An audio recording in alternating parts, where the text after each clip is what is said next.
Where Collin and Hunt counties meet in North Texas, 402 acres of undeveloped scrubland are slated for a highly specific architectural transformation.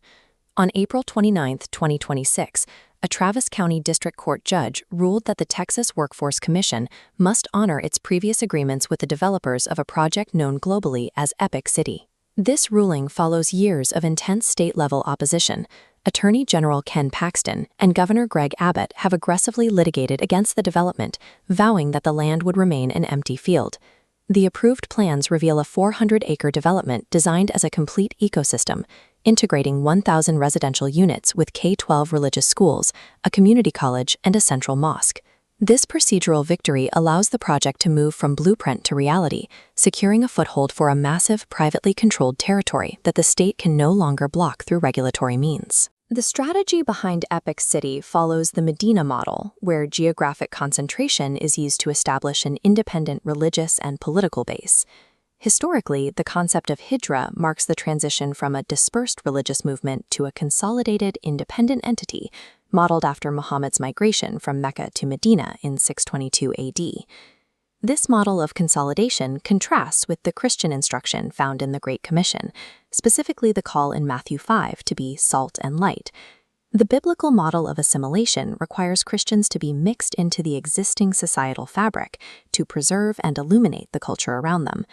While the Christian diffusion strategy emphasizes spreading influence throughout a shared society, the Medina model relies on deliberate non-assimilation and demographic concentration.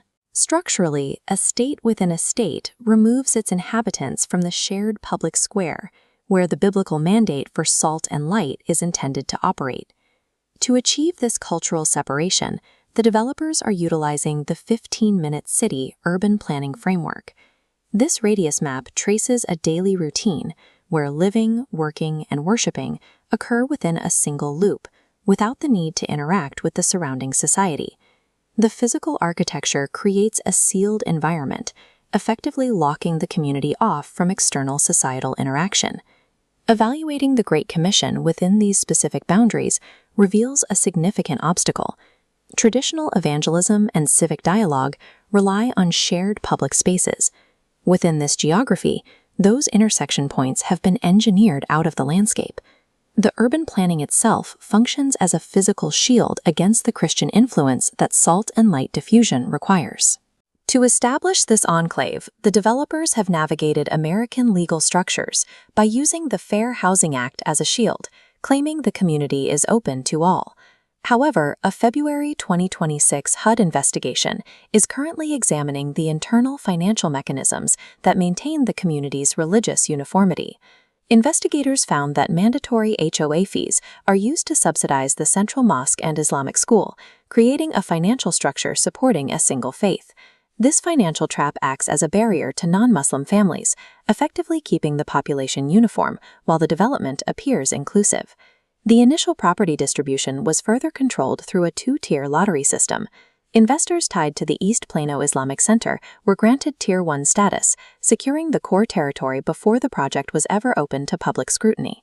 This internal control extends to the legal realm, where AG Paxton is investigating a Dallas-based Islamic tribunal and its attempts to act as an independent court system. By utilizing American financial structures and civil rights laws, the developers have bypassed constitutional norms to create a legally protected religious zone. The impact of this consolidated development extends beyond its 400 acres and into the surrounding traditional neighborhoods. In local government, numbers matter. A unified block of 1,000 homes following a single directive creates a powerful singular voting block. In districts where local seats are decided by thin margins, this localized block can dictate governance for the entire surrounding area. For Christians in these municipalities, the task of stewardship becomes a challenge of responding to a unified political force operating within an open society.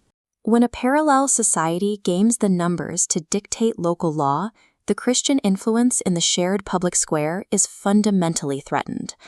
This pattern of enclave building is already well established in European cities like London and Birmingham. In those cities, small settlements transformed into impenetrable parallel societies over several decades.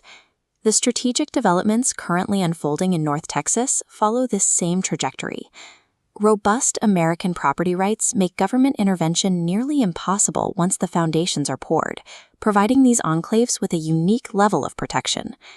The North Texas Project applies a proven continental strategy to the specific vulnerabilities of American property law.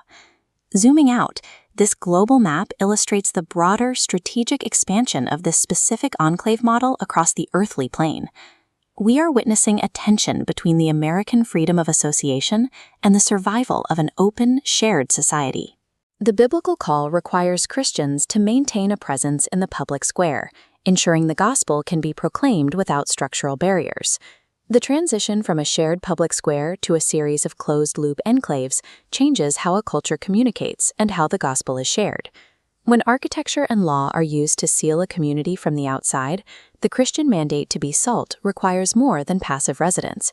It requires a direct engagement with these new structural barriers to fulfill the Great Commission.